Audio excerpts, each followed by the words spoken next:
is Vianey Arana at the studio. It's now a little chilly out here, Vianey. What's going on tonight and as we head into the work week? Yeah, you know, one of the things that I was noticing, Raj and Janelle, was I pay attention to what the fans are wearing, right? You see some that are still out there in their jerseys, but then you see the ones that have the full-blown beanie on, so it's sort of a California vibe for sure.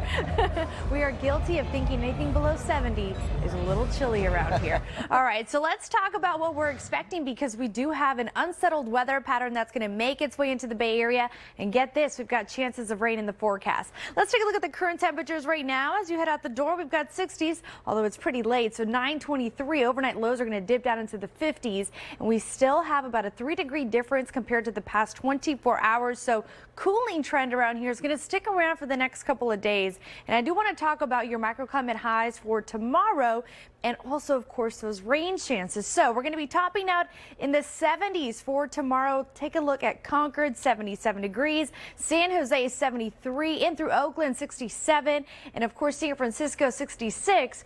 But it's going to be nice to see some rain on radar. So right now we have our very own storm ranger with our mobile Doppler radar. It is up and scanning. Now, the radar is pretty quiet around here. But if you look up to the north, this is what we're monitoring and what we're tracking. The chance of rain, we've got a frontal system that's also going to pass by, and it's going to kick down our overnight lows into the 40s, and it's going to kick up the winds heading in towards Monday and also Tuesday. So let's talk about the hour-by-hour outlook. If you live north of the Golden Gate Bridge, you're probably going to be the first to see it. So near Sonoma, although it's not going to be much of a downpour, more like a couple hundredths of an inch, maybe just under a half an inch for some of the higher elevation areas. However, pushing through Monday into Tuesday, there is a chance that we could even see some light rain, maybe some drizzle for areas including the South Bay, also the Santa Cruz Mountains. So we'll take what we can get at this point. If you notice, we've also got that system passing through the Sierra. So this is also going to help when it comes to some of those active wildfires burning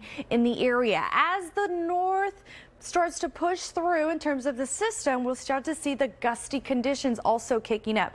The good news, though, is that we're going to see high humidity levels, which means the elevated fire danger starts to go down thanks to higher humidity levels. The conditions aren't expected to be as dry, but it'll still be windy, gusting upwards of 40-45 plus miles per hour, especially for the higher elevation areas. We stick with that cooling trend through Tuesday and Wednesday, and then just looking out ahead at our weather patterns. So topping out only in the 70s for Monday and Tuesday.